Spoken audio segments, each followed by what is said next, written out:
Hello, welcome everybody to the second episode of Fill the Frame.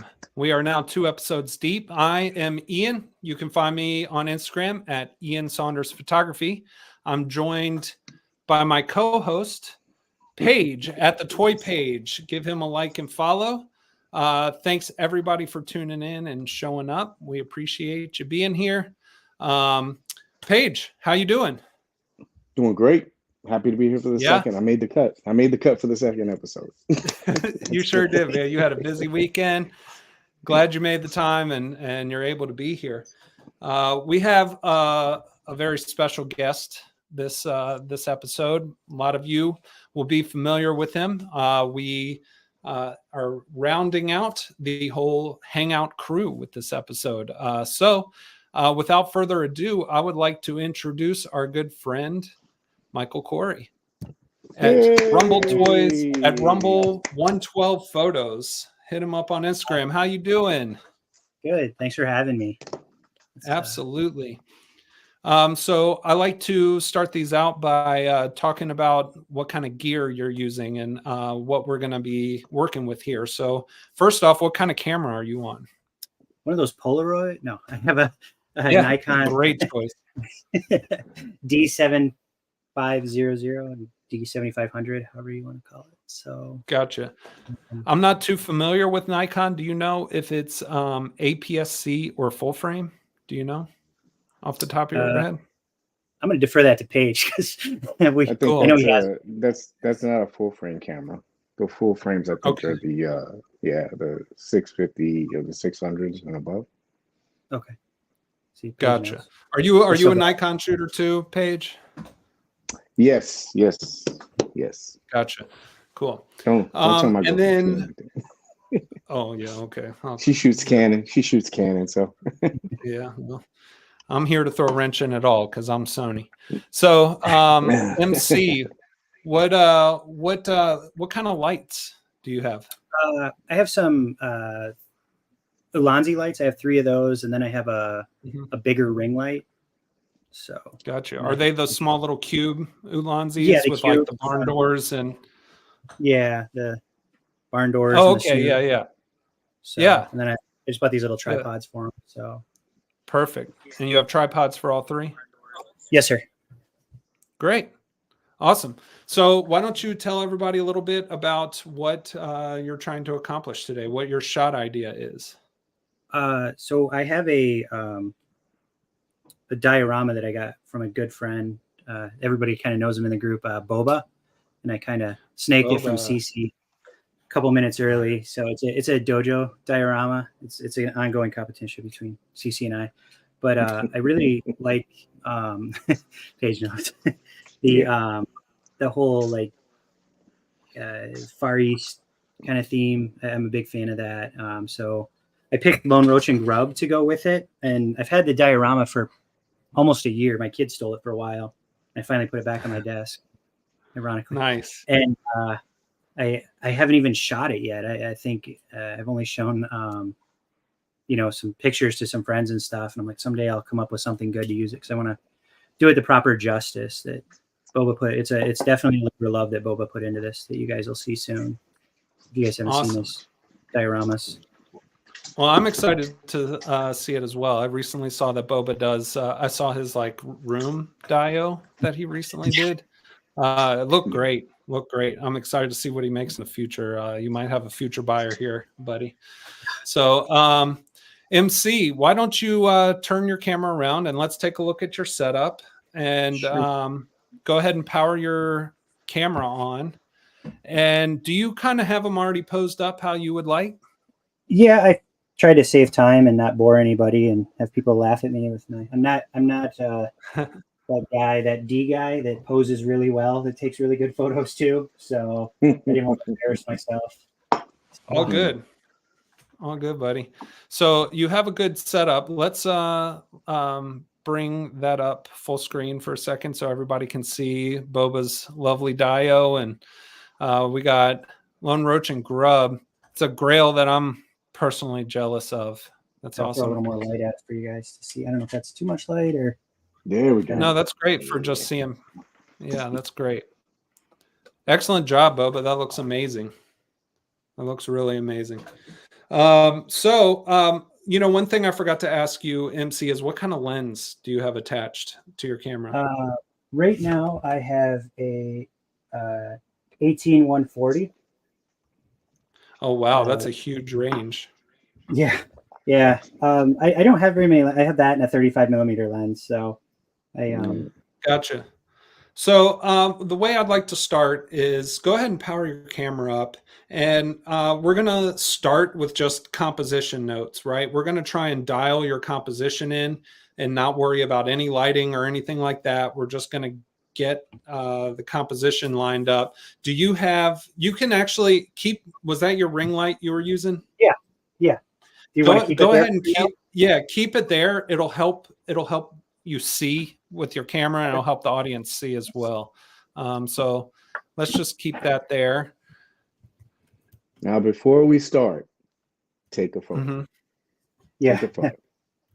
Well, yeah. So that's the thing, is I didn't want to micromanage you or anything. You got most of your shots set up. So what I would love is if you would just kind of take it upon yourself to kind of take a picture as you would take it. So I want you to go ahead and just take a minute and just frame up a shot. And we're going to use this as the before, and then we're going to talk through some things, and then we'll look at the comparison afterwards. Okay. So are you all powered up and ready to go? Dropped the connection to my phone already. Being dumb. All good, brother. I see a lot of little Easter eggs in there. Got the snake eyes. Yeah. We got boards. I see that. I always like how Boba, he always can light up his little torches and stuff like that, and the flames he has. He sent me, Boba's in the chat, do that. Mm-hmm, yeah, he is. Yeah.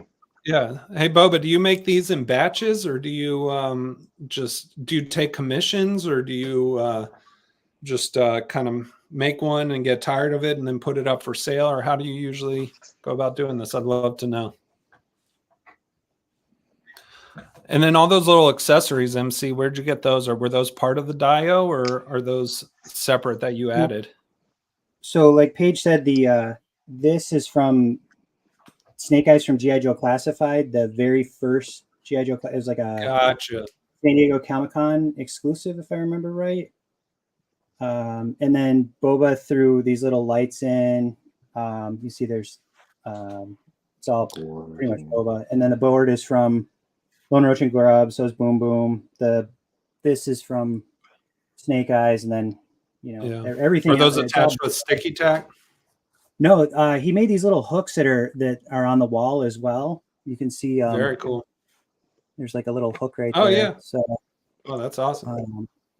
And Boom Boom's hanging from a hook up top. It's like a weapons rack he built, kind of. And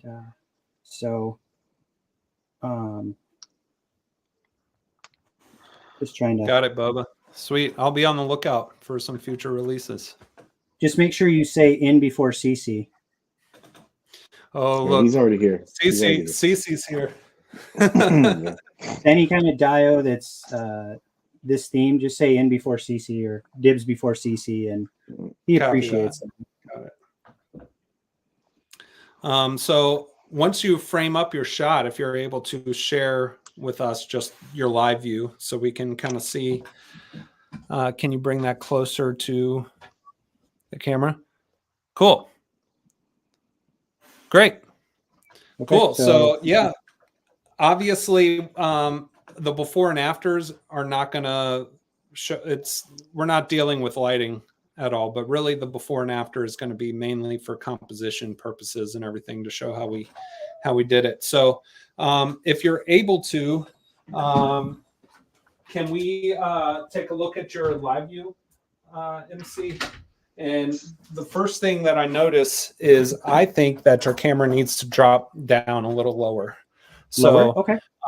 Yeah, one thing that you should always think of is you never want to be at eye level with your figure, really. I mean, obviously every rule we go over, all rules were meant to be broken, but try not to shoot eye level.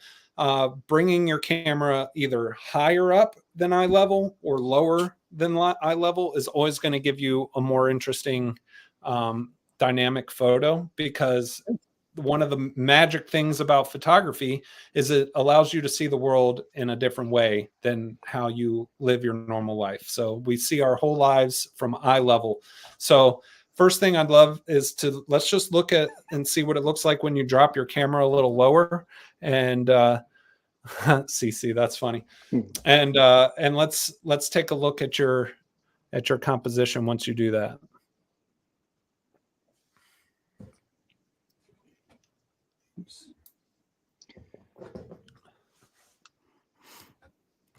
MC, what would you say that your level of experience is?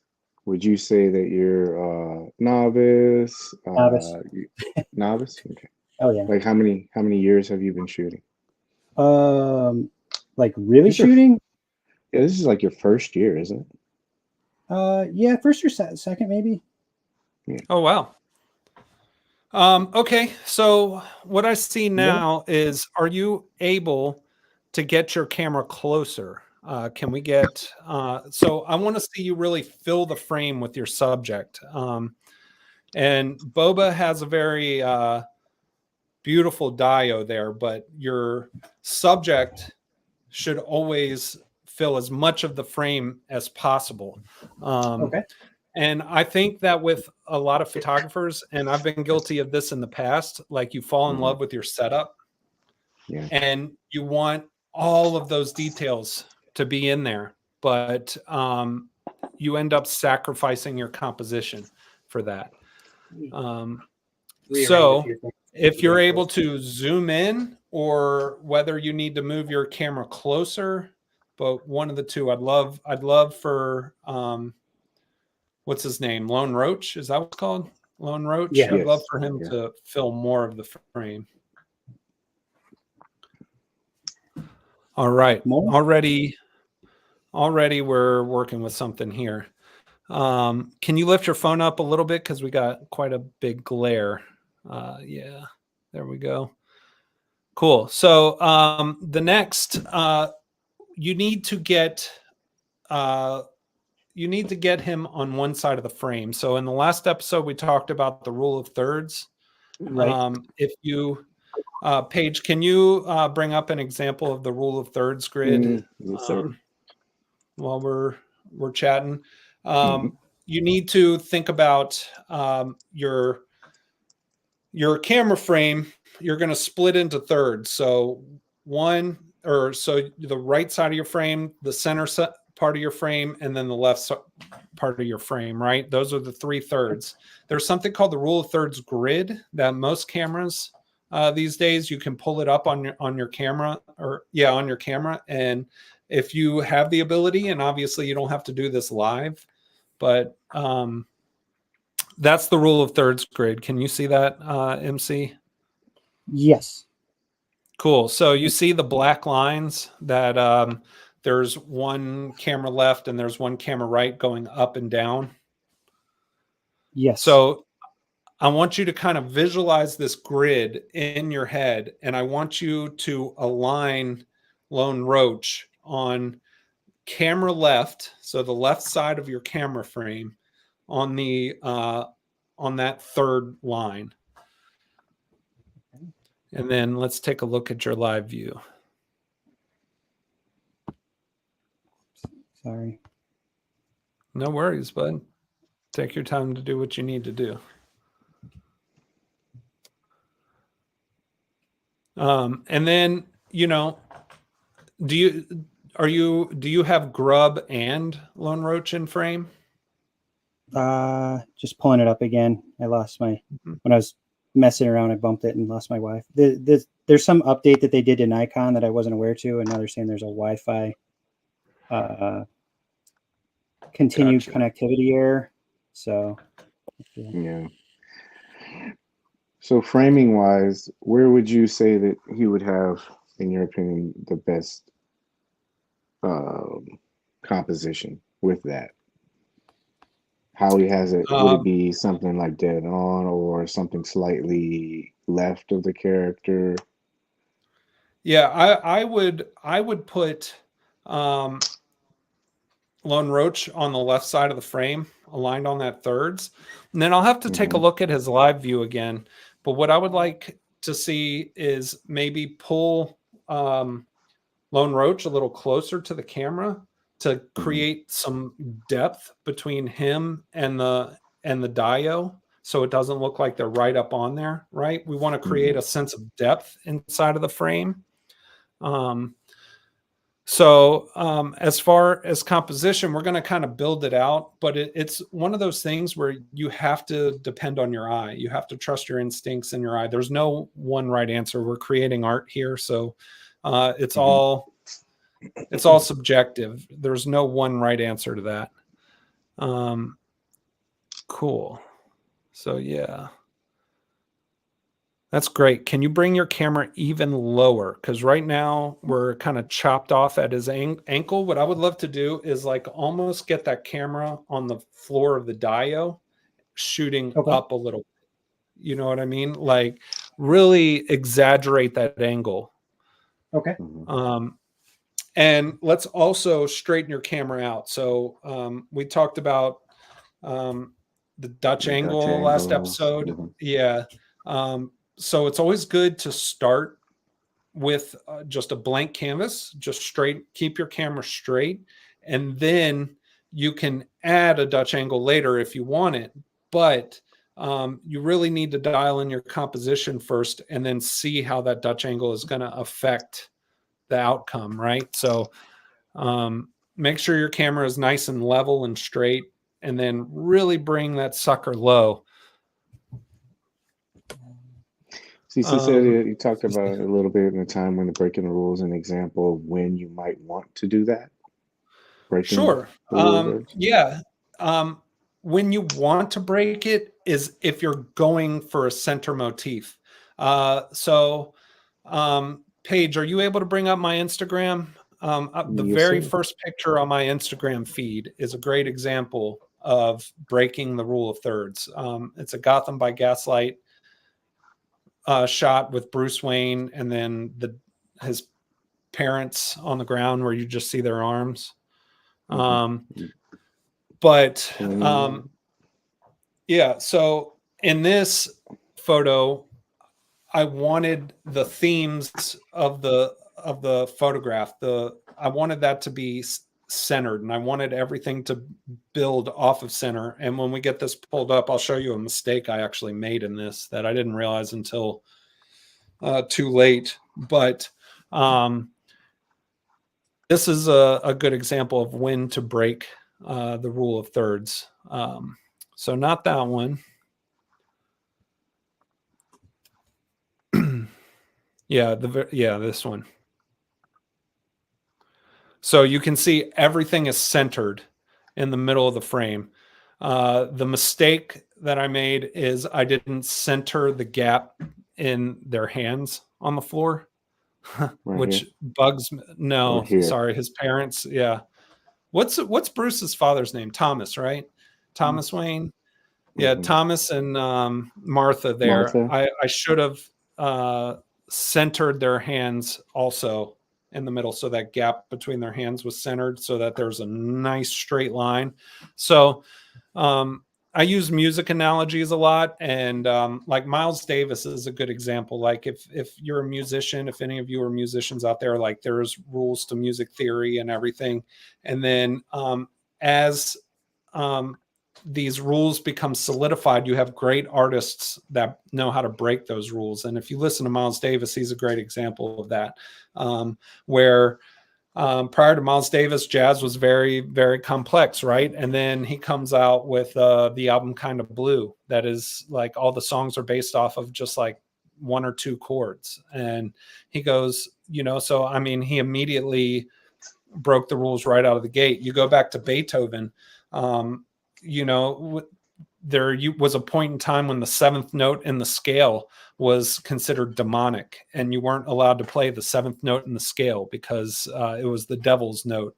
And Beethoven was the first to really break that rule and say, screw your rules, I'm doing what I want. And he came out with these really dissonant tones, and his music was scary for the time, the dun dun dun dun. Yeah. Like, can you imagine going to a symphony and just getting that blasted in your face, and you've never heard music like this ever in your life?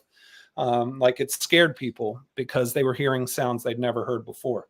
Back to photography and how that ties in is you don't always have to do rule of thirds, right? But you need to have a vision. If you're going to break the rule of thirds, you have to have a reason to go center, right?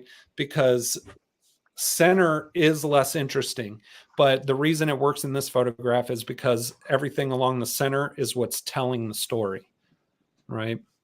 Mm-hmm. So all the story elements are aligned along the center, from the jewelry to I tried the hands, but I screwed that up, to Bruce, to Batman. Everything's centered. And as you go from the top of the frame to the bottom of the frame, like, you see that story. But so I hope that answers, that was kind of long-winded. Sorry, but I hope that answers your question, CC.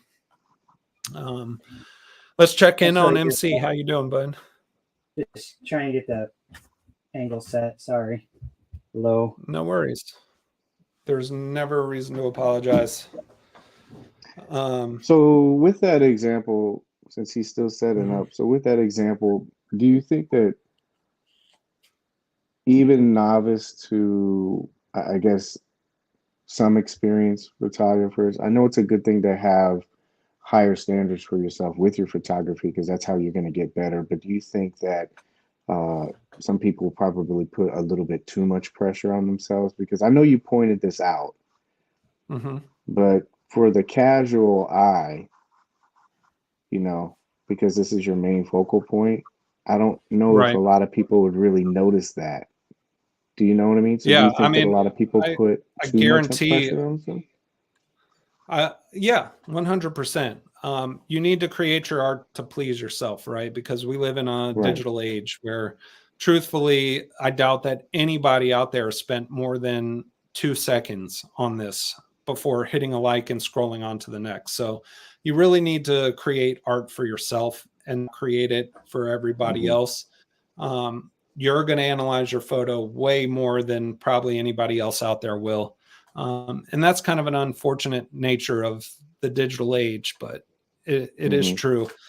And I would say put only the amount of pressure on yourself that lights the fire for you to succeed, if that makes sense, right? So if you're not happy with your work, right, apply that pressure on yourself to get better, but don't worry about what other people are thinking, right? Because nobody really spends much time on it anyways. Like, you're lucky if you build a follower count, you're lucky if even 5% of those people even interact with you.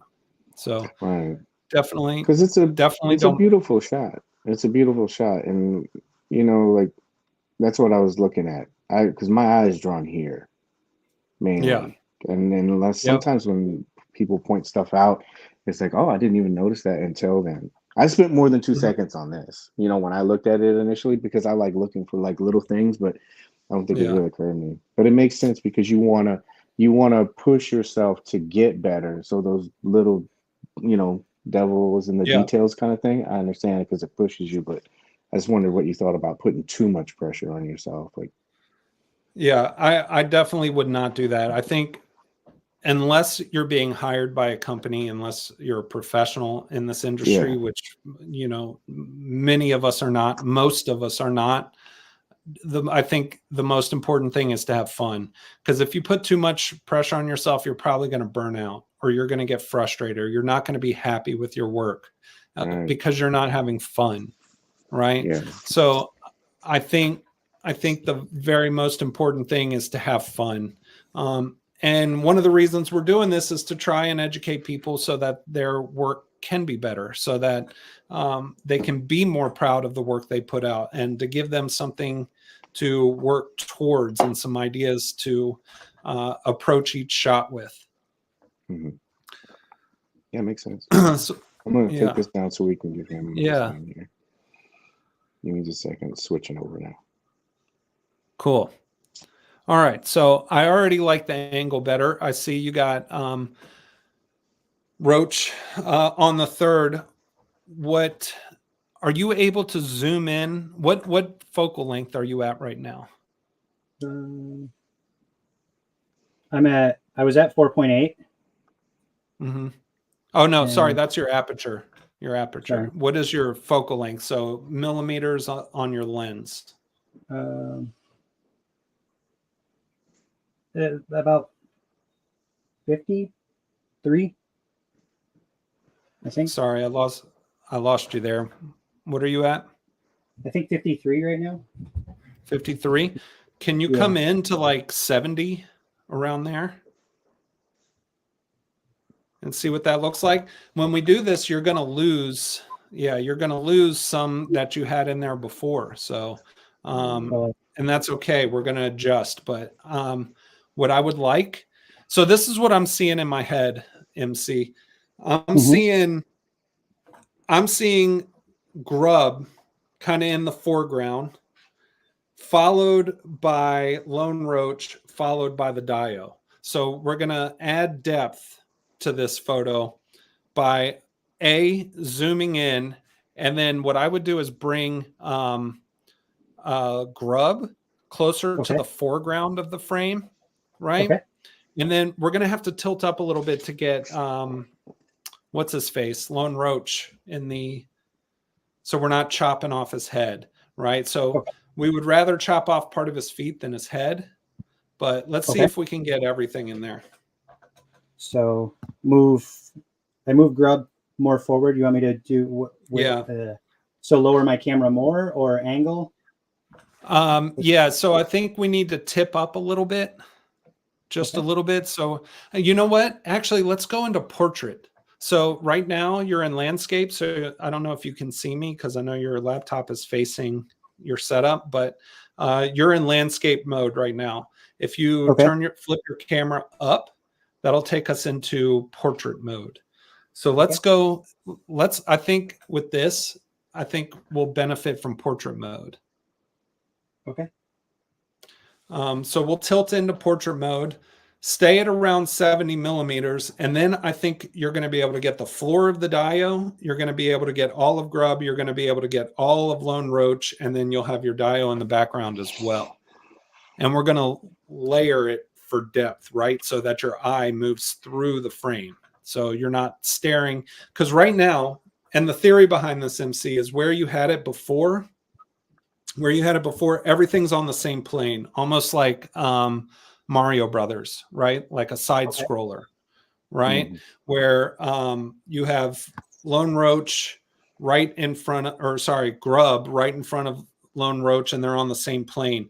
What I'd like to do is take it from the same plane and start stretching it out. So you can see how there's already a more dynamic look on just my silly, face right now than before. Like this is a much more interesting photograph than this, if that makes sense. Yes. So let's go into portrait mode. Let's pull Grub closer to the frame, and then we'll keep Lone Roach where he's at, and then let's take a look at your live view and see what that looks like. Okay.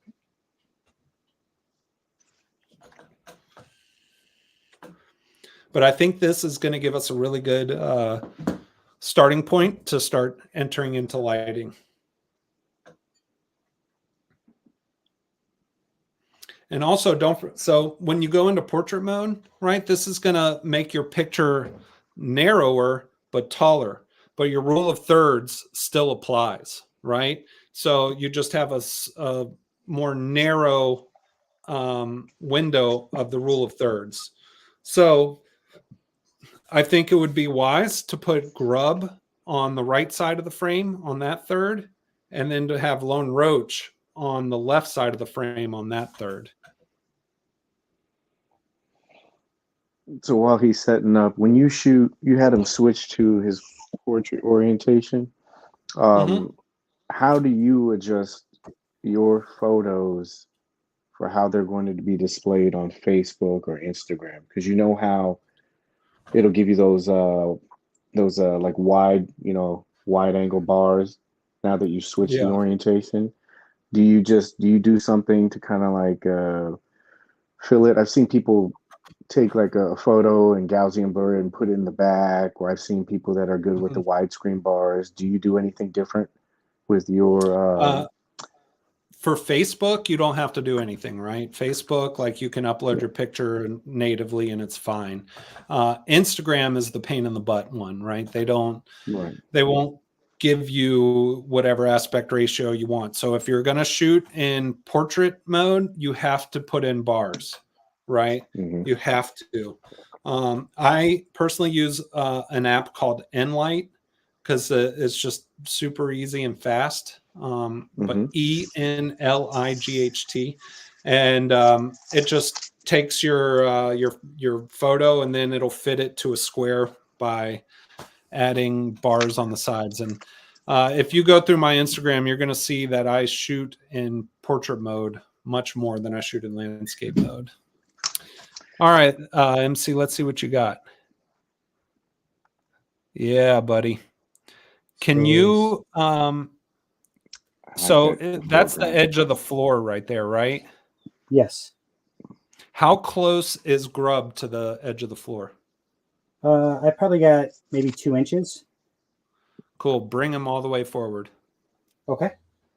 Yeah, bring Grub.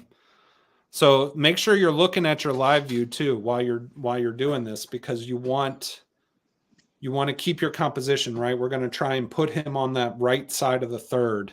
So yeah, he needs to go camera right some more. Right, yeah. Yeah, because right now he's getting lost in the cloth of yeah, there you go. So we're going to bring him as much in the foreground as we can. There you go.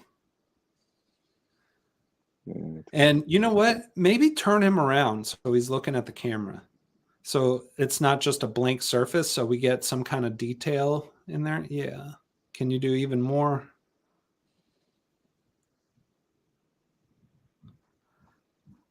And even more. Oops, sorry. Trying to zoom into him a little bit. So, or change the focus on him. So you want him turned a little bit more? Yeah. So like he's like making eye contact with the camera. Yeah. That's great. Good. Okay. Yeah. And are you able to zoom in just a little further and still attain focus? So we're going to really try and fill this frame. Yeah. Keep going in if you can. Yeah, there we go. Sorry, your camera skipped a beat a little bit. All right. I like it.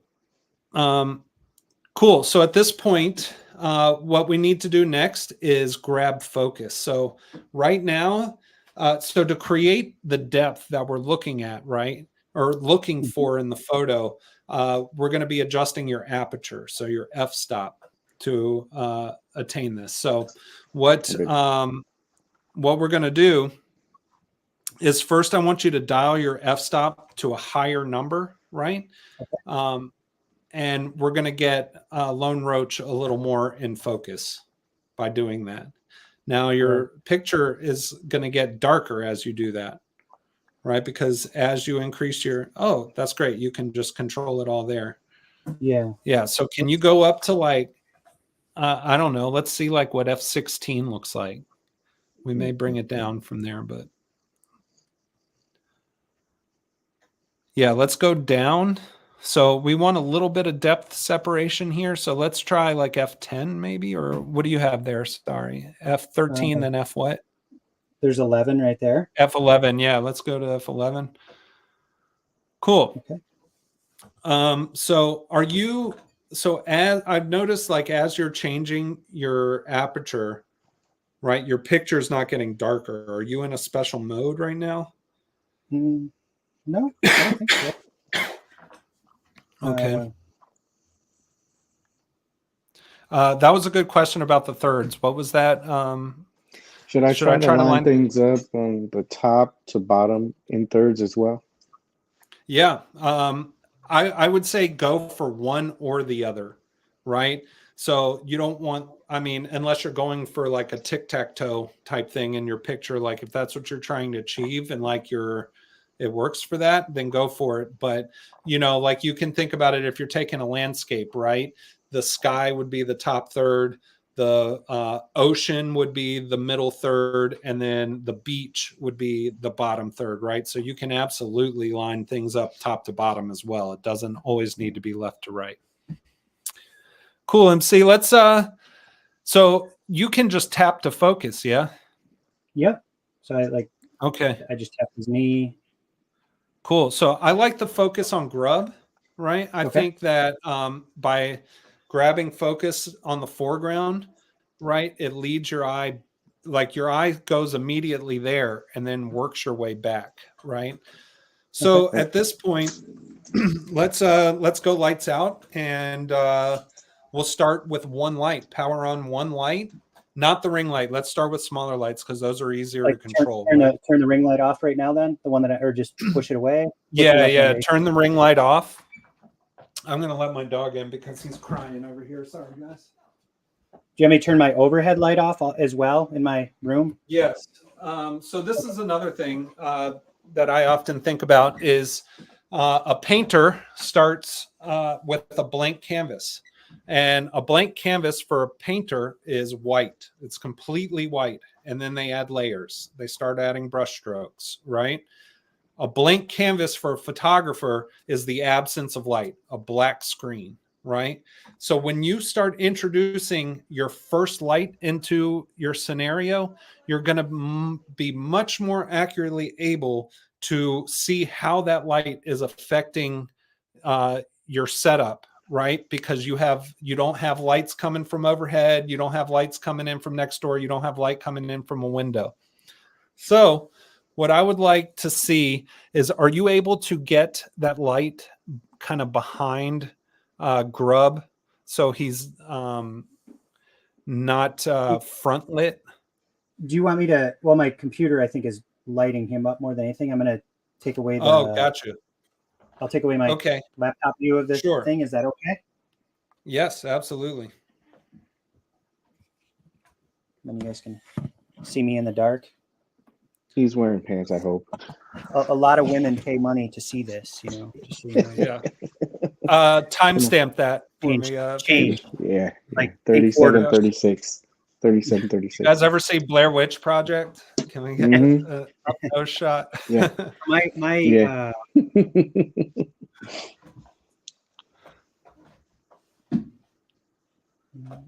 Are there any good questions in the chat while he's doing that? One question was, I saw, we already answered that one. Mm-hmm. Christian had mentioned that he has been shooting with 30. Vancouver wants to do 90. Hold on, let me get here so you can see this. Cool. All right. So what I would love to see is to have you bring a light kind of behind Grub, hitting at a 45-degree angle. So we're going to try and get kind of a rim light on Grub.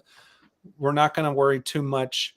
So really you don't have to show the audience already. Hold on, go back where you were and look in your live view and look at already how much more dramatic. Like if you can hit from 45-degree angles, I want you to be able to focus. So you don't have to hold your phone up to the screen. Okay. Right? Okay. Go ahead. Yeah. We'll check back in. Okay. Yeah. So I want you to be able to focus. So I want you to look at your live view, and I want you to slowly. So look at me real quick, MC.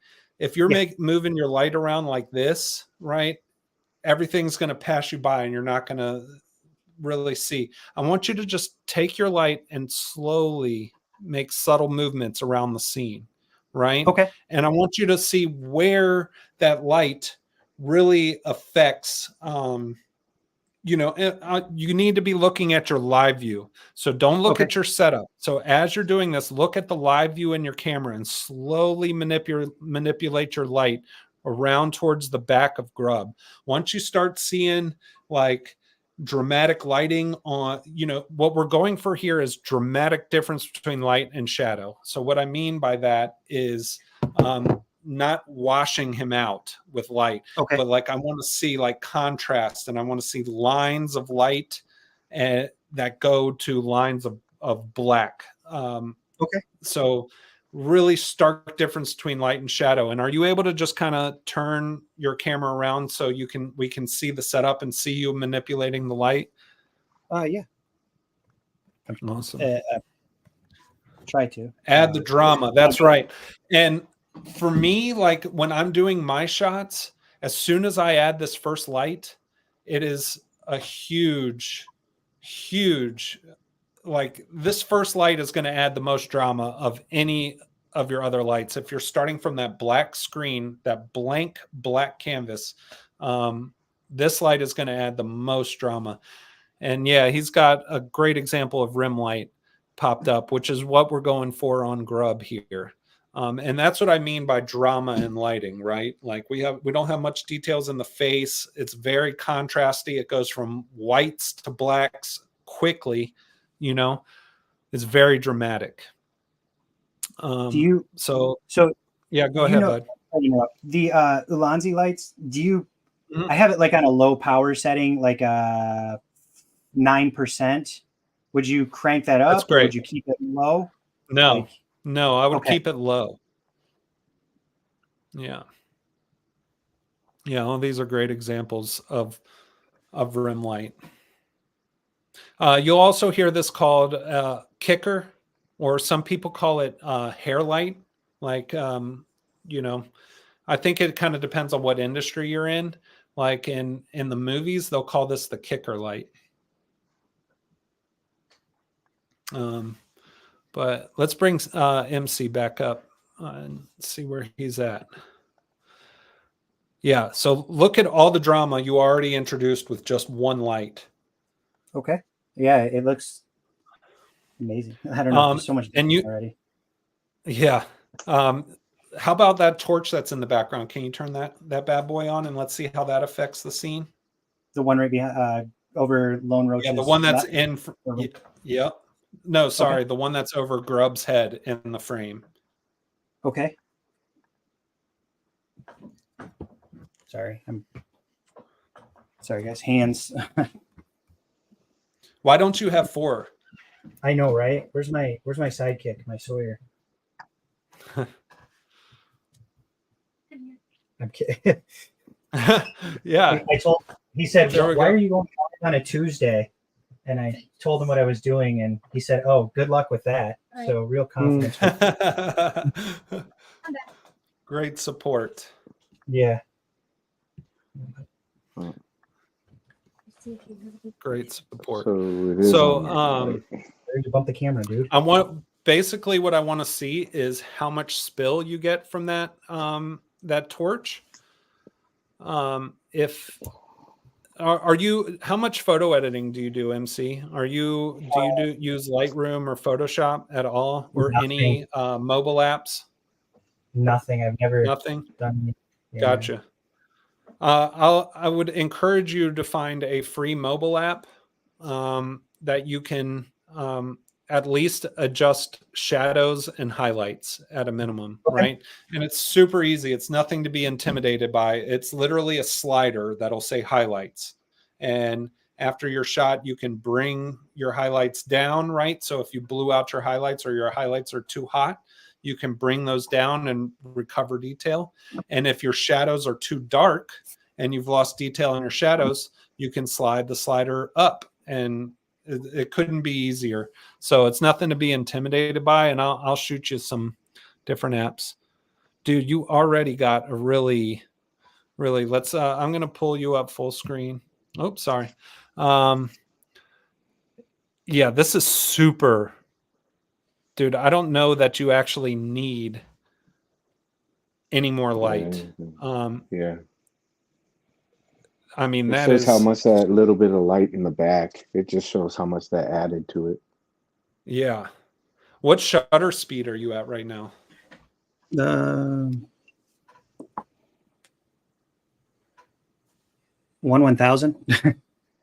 Okay, so wow, what ISO are you at then? 125. Wow, I'm surprised. I'm surprised you can get 1/1000 at that low of an ISO. That's pretty incredible. So I think so right now, I just want to make sure you still, now that we adjusted lights, you still got focus on Grub, right? He's Yes, sir. still cool. Let's go ahead and take your picture. And then if you would, can you send that to Paige, and then Paige will bring it up and we can see if we need to adjust anything. Yeah, I think you sent the it is first one fire. too, right? You didn't send the first one. Try when you get a chance to send the first one too, please. Okay. Just gonna send them right now. All right. Yeah, this was actually, see, and this is why I encourage people to start with one light. This is why I think it's so important to start with your blank canvas. Your blank canvas is a black screen, the absence of light, because sometimes you don't need all of your lights to light a scene. Sometimes you might need one. Sometimes you might only need two. Like, you don't always need all your lights. But it's, like, this was surprisingly quick, honestly, because like he found that spot with that first light, and there's just so much drama, and it was just so effective. Like, honestly, I think that if you were to start adding more lights around, I think all it's going to do is reduce the drama. Like, I think it's going to take away from the drama. But once you send this off and we can take a look, we can see if maybe we need to use a fill light to fill in some of those darker shadows. But So from what I can tell on your screen, it looks amazing. So, okay. Well, I guess that didn't work so well. As bad. This is why we do this, right? This is what I'm getting when I shoot. You guys can't see it. Dang it. Yeah, I just see a it's black all black, screen. but I can see like an orange light. Sorry. Gotcha. So that's why you got to reduce your shutter speed. So okay. Can you look at the back of your camera rather than your phone? Let's see. That's why, remember when I said I'm shocked that you were able to get 1/1000th at a 100 ISO? Like, I was shocked by that because, like, it just seems like what are we at? F11, 1/1000th of a second at ISO 100. That should be a fairly dark picture. I would think you'd need to probably reduce your shutter speed to like a second longer at least. Christian here at C Powers said the Lightroom app is free and works well. So Lightroom and Photoshop. Yeah, go ahead. Can you list the free app for the lighting? Cal. So it is Enlight. So yeah, that's not really the only thing I use Enlight for is just to get the borders on my photos, just because it's super easy. Yeah. Christian said, so I actually pay for Lightroom. So Lightroom and Photoshop are a $10 bundle, but apparently you can get the Lightroom app for free. I don't know if it's a limited experience on there, but if you can get the Lightroom app and it's free, 110% go with Lightroom. Adobe makes Lightroom and Photoshop, and it is the industry standard. There are other options. Photoshop alternative, you can get GIMP, which is free. It's an open source software. I know Sonova, we had a conversation not too long ago. He uses an app or another program. I forgot. Maybe you can fill us in, Sonova, and let us know what that program you use is. I don't know if that's paid for or if that's free. Also let us know that. But I would say if you're mobile, if you're on a mobile phone and that's kind of your, if you're doing like MC setup, Pixelmator, I'm probably butchering that name. Pixelmator. Yeah. All right. Pixelmator. Pixelmator. And as son of a, if you can let us know if that's a free app or if you have to pay for that. If you're on mobile and you want just the easiest possible thing, like just control of your highlights and shadows or whatever, just download Lightroom. Apparently it's free. The mobile app. So go that route. So MC, what does it look like on the back of your camera?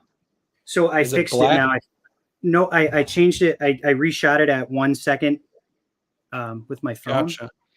And I'll just send it to Paige. Probably be easier. So see it. yeah. So can you?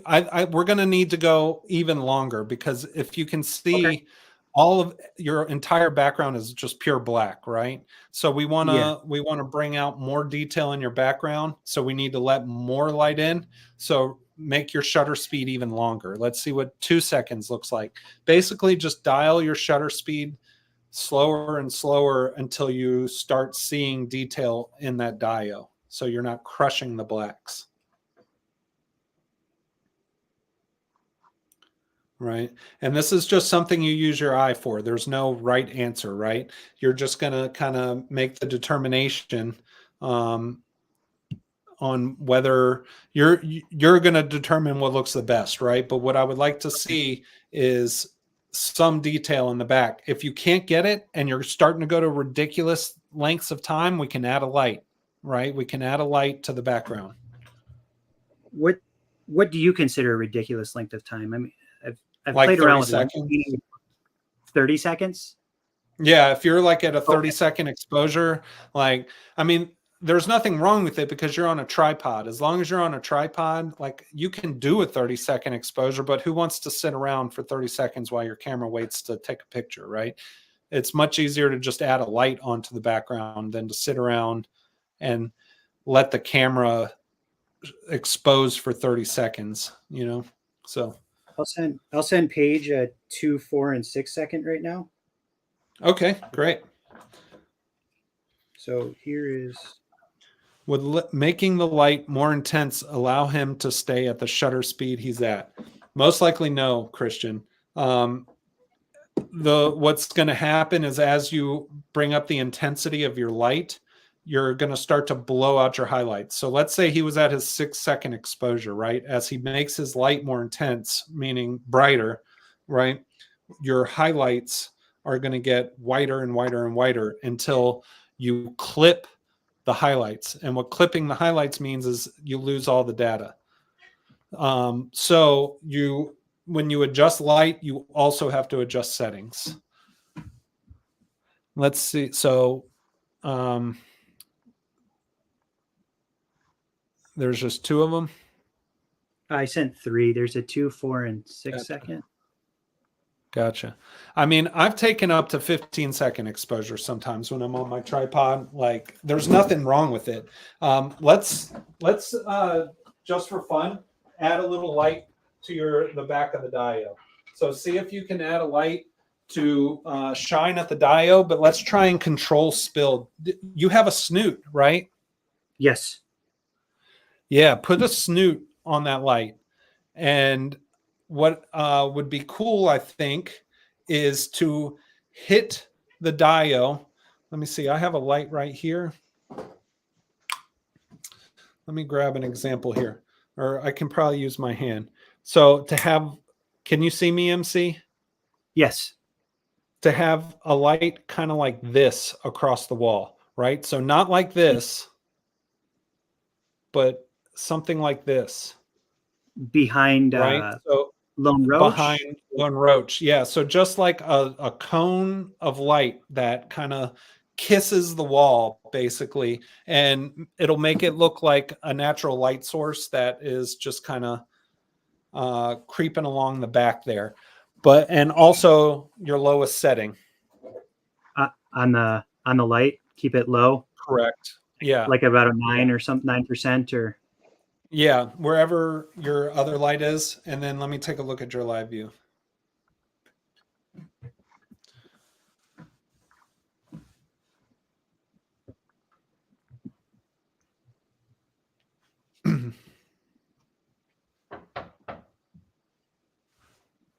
Oops. So it looks, I can't tell, basically you'll be able to tell with your own eyes more than I can see, but do you have any pure white on the screen? No pure white, no.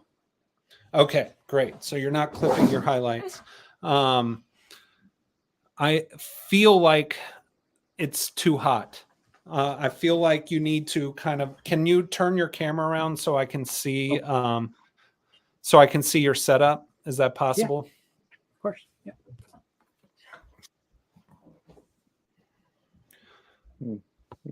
Cool.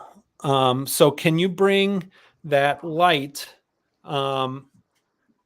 This one? closer to the wall? Yes. Like move it. Yeah, even more. Yeah, like I literally just want a kiss of light to drag across. Yeah. And you know what? I may be looking. So you right now that highlight that's kind of on a picture frame or something above the torch, is Yes. that in frame? Is that in frame? Or is it out of Yeah, frame? and it's bright. Like it you can't tell what it is now. Like it just looks Gotcha. like a bright. All right. It's like So- pointed at. You know. What we would need to do is bring your light up and tilt down at an angle. So yeah, bring it all the way up as high as it'll go. And the light should kind of hit the floor, but kiss the wall on a diagonal, if that's possible.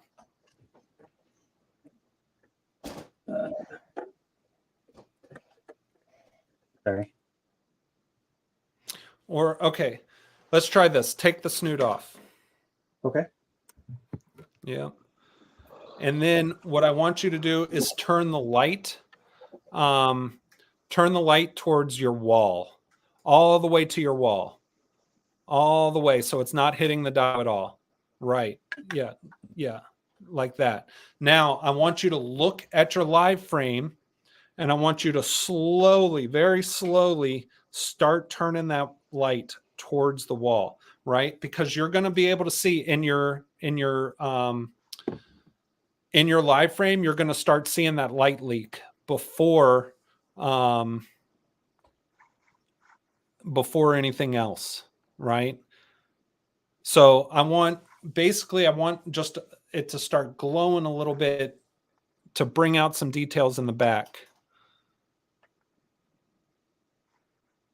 Can you guys see that? Can okay? you Like? I don't know if you want to see the live. Can you bring the light a little more back to its original position? So back towards your wall. Yeah. Keep going. It's still too hot. So what we're doing right now is called feathering your light. Okay. So light exits in a cone. And what we're doing is we're trying to light the background of the diode with the edge of the cone of light, right? If you're hitting inside of the cone of light, it's going to be too bright. But so rotate it towards the back wall. Keep going.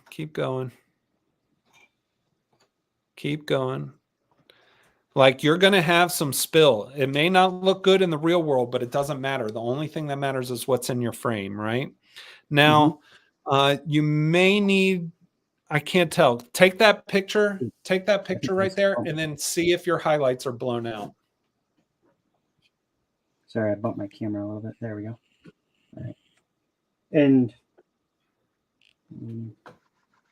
maybe like not a 6-second shot, but like well, yeah, take it down to maybe 4 seconds. Okay. And see what that looks like. And then hold it up so we can see. Take my camera out of, or my computer out of the screen. I'm glad you remembered. See how bright this thing is.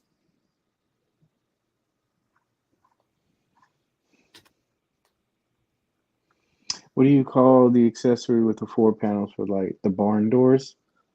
Barn doors. Yeah. Yeah. So that just helps I you control the light, right? Because light spills out, right? So if you close one barn door, the light can't spill past that barn door. So you can start creeping in your light and controlling it that way. Yeah. I use that for like pinpoint like line stripes if I want to like highlight something with a macro shot, Yep. or sometimes even for I've been trying to work on noir photos, you know, and how they have those like grids where it's just that strip of light over like a female's eyes or a guy's and stuff like that. Yeah. So I've been working on some of those, like with those. I have a photo of Vapor like in the dark holding the sheets in bed like he's scared, and there's just a sliver of light coming down, and that was from closing the barn doors as much as I could and just letting a tiny little bit of light creep out through it and then lining it up along his face. Yeah, I love barn doors. Yeah. Like So like how did Windows, that 4-second shot exactly. look? I just sent it to Paige. It looks better. Okay. Give me just a You second. could see more detail in the background. Yes, sir. Pulling it up. I'm glad you sent it with the others. That way you can see the progress. Hold on. Let me add it here. And so that was first, second, third. This should be the new one. That's the new one. Gotcha. So I think where you're at is a good point. I think that if you brought this into an app and brought up some of your shadows, you're going to start recovering detail. This is something we definitely should have touched on in the beginning, but do you know if you're shooting in RAW or JPEG? Raw. I do know that. I learned that. Great. So if you're shooting in RAW and you bring this into an app on your phone and you bring up the shadows, you're going to recover all kinds of details. And you're going to see a lot more. And I think you should. I think you should go into just go to the App Store and look up Lightroom. Christian says the mobile app is free and it's really easy. All you do is just slide. It's just a couple of sliders, highlights and shadows, and just creep those shadows up a little bit. But I think where you're at is fine. So remember that initial shot we took prior to the beginning? The very first one that didn't, because my room was so dark. That was so dark that it didn't turn up on my phone. Oh no! I'll start. I'll show you guys what I know. How crappy it was to begin with. I mean, I know it's not. No, it's no worries. Could I kind of like this one? Could I take that original photo and the very first photo? Because I mean, it's in my app, and I could probably lighten it up a lot, maybe. You can see what you can do if it's in your phone. Like, are you on an iPhone? Yes. So I mean, there's like native editing inside of there. If you go to edit, there's forget what they call it. If they call it brightness or if they call it exposure, or I forget what they call it. Let me look. There's like a brightness one. There's an ambience one. Yeah, they call it exposure. It's the second one. You can try bringing the exposure all the way up, but I don't know how much success you're going to have with that. Yeah, it's straight black. Yeah, it's because your shutter speed was too fast, and oh well. I think that you have. It's okay, buddy. It's okay. So, Paige, do you mind going back to his latest shot? Yes, sir. Oh, Adam, to give you. He was asking about snoots. There's kind of a workaround that you can do. I used to try to like light pipe these effects that Mezco would give. This is the latest shot, and I could never find ones that would fit some of the stuff that I was working with, or I just couldn't afford it. And so I used to just take aluminum foil, and I would shape it into the shape of a cone. You just stick your finger right there, and you do it around your finger, then you put it around. And then I started getting like really fancy. They have black foil that's out there too, and that's supposed to like really prevent any light spillage or light leaking. but they charge a lot of money for it because I guess it's only like cinema people use it. So I just took aluminum foil and I sprayed it with black matte. I mean, it works. It worked for me. There was a Punisher. There was a Punisher shot that I did where he's pointing at the camera, and I was able just to light up, like redirect all that light just to that effect and not mess up any of the lighting on the figure at all. So it works. Oh, no close-ups. Yeah, just kidding. Oh, sorry.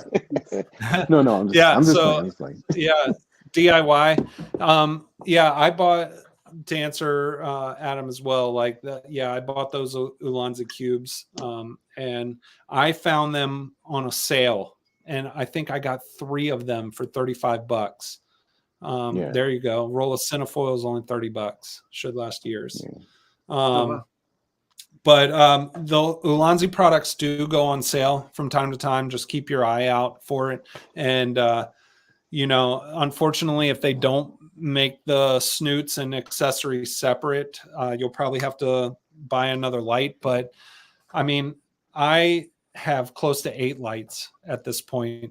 And believe it or not, I have definitely done shots where I've used all 8 lights. So adding another light into your repertoire isn't the worst thing in the world. You might have to spend a little bit of dough, but it's not like you won't use it at some point. So I would recommend, if you're going to purchase another light in the future, purchase the Ulanzi ones that come with the accessories, because I use these little snoots and barn doors and gels and everything comes with. And these little, if anybody was wondering, these little honeycomb, the honeycomb diffusers. Yeah. So these lights do have, like, you can adjust the intensity, right? Mm-hmm. You can see it stepping up in brightness there, but even at its lowest point, it's still pretty bright. You can cut some of that intensity down by adding this little honeycomb diffuser. So that's what the honeycomb diffuser does. It just cuts your light output down a little bit, makes it a little dimmer. So if anybody was curious what that does, that's what it does. So I have a question Go ahead. about Sure. we're going through these parts of the Ulanzi kits, if that's okay. These Yeah. rubber cap, what do these do? Uh-huh. I mean, is it just a cap to protect your That's light, or is it No, it's a diffuser. So also? yeah, so what that's going to do, like I have these Ulanzi lights, and you've probably seen these around. These have the diffuser built in, right? So what that does is it basically scatters light in a more omnidirectional way, right? So without the diffuser, you get a triangle, a cone of light that exits your light, right? And you get hard edges basically. With the diffuser, you put that on, it's going to give you a wider spread because it's scattering the light more in all directions. So up, down, left, right, diagonal, in all directions. And it's going to soften your light as well. So that's what that does. So this is really good to use for washing. So if you want to wash light. So if you're trying to really control the directionality of your light, or you're trying to get your light only on a specific part of your figure, don't use this. If you're trying to wash your scene with a light, use this. Any other questions? Let me check. I didn't see any. I saw check palette stores. Eddie. I'm sorry, let's say check palette stores. I found lots of lights for cheap. Yeah. Nice. I do know when Interesting. Ulanzi, when you can't find a light anymore, that means that there's a new version coming out pretty soon. So don't freak out about that. Yeah. You know that one that God, it was like a Godox one. It was a smaller one for miniatures. It cost like $60, but they gave you the Godox part. They gave you the bulb one, and then they gave you a set of barn doors. And I was like, I'll get one of those just to kind of test it out. And I really liked it a lot. And then I went back to go see it, and now they're unavailable. You have to order direct from them. It's like $70, but usually when that happens, they usually have an updated version of it coming soon. So they're a good company, man. I like them a lot. Yeah, I have some of their flashes for like onboard camera flash for like taking pictures of people, but I don't use flash too much in toy photography. Yeah. MC, how do you feel about this picture? Is there anything that you see about it that you wish you could change? Is there anything that's frustrating you, or are you happy with the way this looks right now? No, it exceeded my expectations and what I would have shot with it. I wish the app worked a little bit better than what it did. You know, like that's on me and Nikon. So yeah, No like I worries. said, I'm just camera. I would love to see before you post this, please, Mhm. like when we sign off, go look into these into the Lightroom mobile app.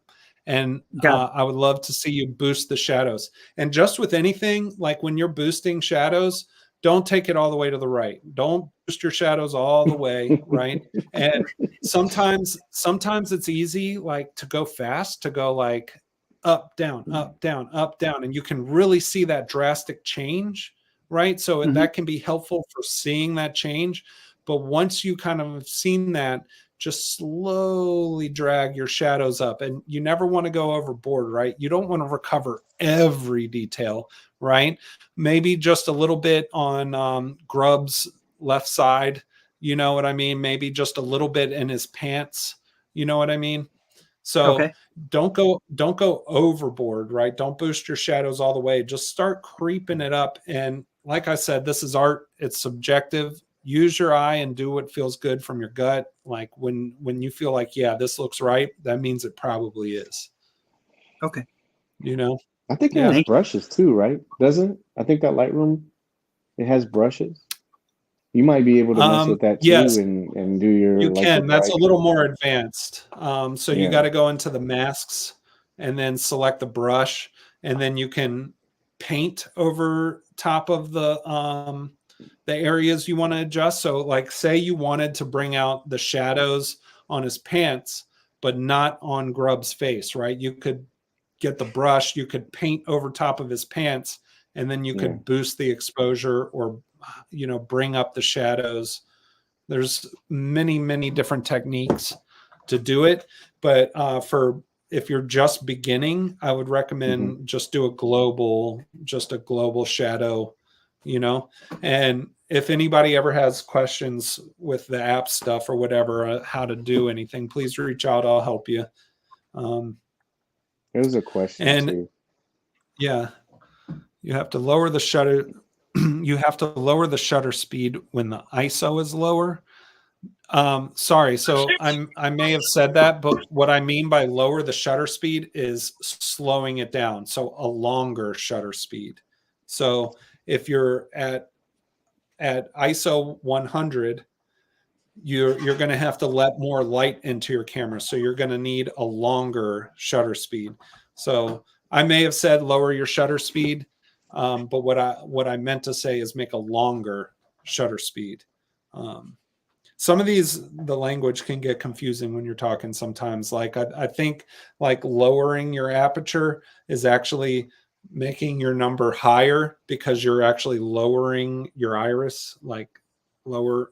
It gets confusing. So sometimes I use the Yeah. wrong terminology, but if you lower your ISO, you need a longer shutter speed I to think answer this came that. out a lot better. Like if you go back to the beginning one, 4, that's the kind of Yeah. where I you really wish started.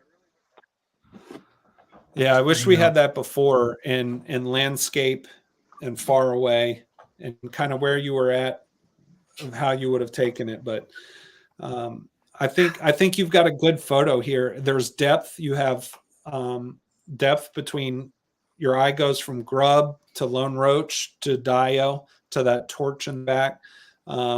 You've got depth of field going on. It's more dynamic. It's not all on the same plane. Remember how we talked about Mario Brothers and like it's like Mhm. a side scroller? We got rid of that. We got a lower angle, right? So we're approaching it at Grubb's eye level instead of Lone Roach's eye level. So we've got more of an interesting angle going on, and your lighting is very dramatic and super vibey. And since you only have that one torch in the background, it kind of looks like that torch could be lighting everything. You know what I mean? Even though it's not. The Ulanzis are lighting it, but I think it looks great. How do you feel, buddy? I'm I'm surprised. Like, it turned out really well. Not so, you know what I mean? Like, it was a wow. Thank you so much. Yeah. I mean, like, Absolutely. And also what I would recommend is, even after we wrap this up, and I told Cece the same thing, and I'll tell future guests the same thing as well, keep this set up. Keep it set up. Keep your lights where they are, right? Keep your camera where it is. Like, you can walk away, do whatever, but whenever you can, come back, maybe try increasing your aperture to a higher number, and maybe lowering your shutter speed, and see if you can get some more depth. Just give yourself multiple options, and then you can pull from 3 or 4 different pictures and see whichever one you like best. Just because we did one in front of the live audience doesn't mean it's like the way to go. Give yourself lots of options, and choose your favorite out of them. Mess with your settings, but I think where your lights are, and I think your composition is great, and I love this photo. thank you. Absolutely.